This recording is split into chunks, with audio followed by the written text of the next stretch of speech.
Hello అండి. ఈరోజు నేను ఇంకొక కుచ్చు చూపిస్తున్నానండి. ఈ కుచ్చు వచ్చేసి డబుల్ కలర్ కుచ్చండి. దానికోసం అని చెప్పి మనం ఇలా దారం అనేది ఇలా తీసుకోవాలండి. 180 లైన్స్‌తో నేను థ్రెడ్ చుట్టాను. ఇది శారీలో ఉన్న 2 కలర్స్ తీసుకున్నాను. దాంతోనే ఈ డిజైన్ వేస్తున్నాను. దీనికోసం మనము శారీకి ఒకసారి హోల్ పెట్టుకోవాలండి. ఎందుకంటే ఇవి మనకి దూరాలు కాబట్టి ఒక హోల్ పెట్టుకోవాలి. ఇలా మనము కుచ్చనేది కట్టేసుకోవాలండి. కొంచెం పెద్దది పెట్టుకోండి. ఇప్పుడు 4 లైన్స్ జరీ తీసుకున్నానండి. ఇది సన్నగా ఉంటదనమాట జరీ. అందుకని చెప్పి నేను 4 లైన్స్ తీసుకున్నాను. ఇప్పుడు ఇది ఇలా కట్టేసుకోవాలి. ప్లెయిన్ కుచ్చు ఎలా వేయాలనేది కూడా మనం ఇందులోనే వచ్చేస్తుందండి. మనం శారీ అంతా కూడాను ప్లెయిన్ కుచ్చేసుకుంటాం కదండీ! సేమ్ అలానే వేసుకోవాలి. వెనక్కి తిప్పి నాట్ వేసుకోవాలండి 2 నాట్స్. మన దగ్గర దీనికి సంబంధించిన అన్ని మెటీరియల్స్ ఉన్నాయండి. మనకి zari, gold zari, silver zari, raw material అంతా కూడా మన దగ్గర అవైలబుల్‌గా ఉందండి. పట్టు థ్రెడ్స్ కూడాను కొత్తగా స్టాక్ వచ్చిందండి. ఇంట్రెస్ట్ ఉన్న వాళ్ళు క్యాటలాగ్ ఒకసారి చెక్ చేయండి. క్యాటలాగ్‌లో మనము అన్నీ కూడాను కలర్స్ అన్నీ కూడా పెట్టామండి. మనము ఆ థ్రెడ్ పైన ఒక నంబర్ ఇచ్చామండి. అదే నంబర్ గనక మాకు సెండ్ చేస్తే మేము అదే కలర్ తీసి పక్కన పెట్టి అన్నీ కలిపి ఒకేసారి షిప్పింగ్ చేస్తాము. మేము 10,000కి దగ్గరగా ఉన్నామండి. కాబట్టి ఎవరైనా కొత్తగా చూస్తూ ఉంటే గనక ప్లీజ్ సబ్స్క్రైబ్ చేసుకోండి. ఇప్పుడు మనము ఇలా కట్ చేసుకోవాలండి. ఇలా కట్ చేసుకున్న తర్వాత మరీ పొడవుగా ఉంటే కొంచెం కట్ చేసుకోండి. చేసుకొని ఇది ఒక 1 ½ ఇంచ్, 2 ఇంచెస్ లోపు ఉంటుందండి ఈ కుచ్చనేది.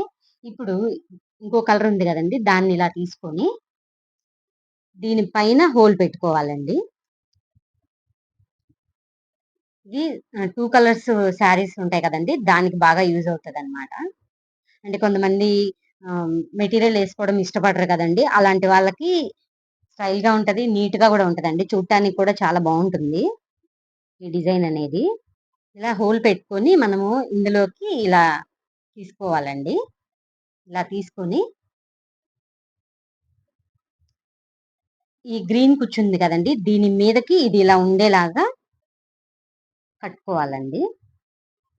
షార్ట్ లెంత్ అన్నమాట. అంటే మనకి 2 కలర్స్ అనేది కనిపించాలి ఇందులో. కాబట్టి కొంచెం షార్ట్‌గా పెట్టుకోండి.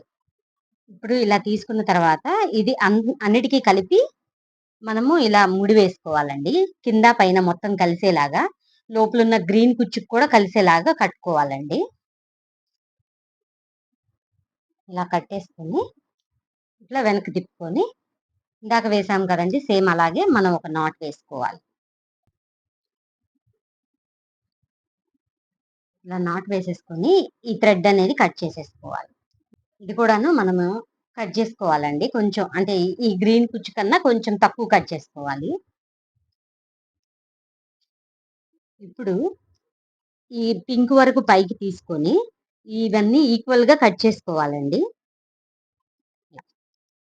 ఇప్పుడు ఈ ముందు, వెనక 2 వైపులా కూడాను సమానంగా ఉండేలాగా కట్ చేసుకోవాలండి. అంటే వెనక వైపు ఎక్కువగా, ముందు వైపు తక్కువగా అలా ఉండకుండా కుచ్చు మొత్తం ఇలా పట్టుకొని ఇలా, ఇలా, ఇలా మనం అంటే పైకి ఇట్లా పింక్‌వన్నీ లెగుస్తాయండి. లెగిసినప్పుడు చక్కగా నీట్‌గా కట్ చేసేసుకోవాలి. ఒకవేళ గ్రీన్ గనక ఎక్కువ లెంత్ ఉంటే కొంచెం కట్ జేసుకోవాలండి. దానికి దీనికి స్లైట్ డిఫరెన్స్ ఉంటే చాలు. నేను కొంచెం కట్ చేస్తున్నాను గ్రీన్ అనేది. మనము ఇలాగే కట్ చేసుకోవాలండి. ఇలా కట్ చేసుకున్నాక అన్ని దారాలన్నీ ఈక్వల్‌గా కట్ చేసుకొని, మనం శారీ అంతా కూడా ఇలానే వేసుకోవచ్చండి. ఇవి కొంచెం డీసెంట్‌గా ఉంటాయన్నమాట. మనకి పూసలు ఇవన్నీ ఏమీ లేకుండా నీట్‌గా ఉంటుందన్నమాట డిజైన్ అనేది. ఈ వీడియో గనుక నచ్చినట్లయితే ప్లీజ్ లైక్ చేయండి, షేర్ చేయండి, సబ్స్క్రైబ్ చేయండి. మన ఛానెల్‌ని చాలామంది చూస్తున్నారు గానీ కమెంట్స్ కానీ, లైక్స్ కానీ ఎక్కువగా ఇవ్వడం లేదండి. ప్లీజ్ లైక్ చేయండి మన ఛానెల్‌ని. 10,000కి దగ్గరగా ఉన్నాం. గివ్ అవే కూడా మన ఛానెల్‌లో రన్ అవుతుందండి. Thanks for watching.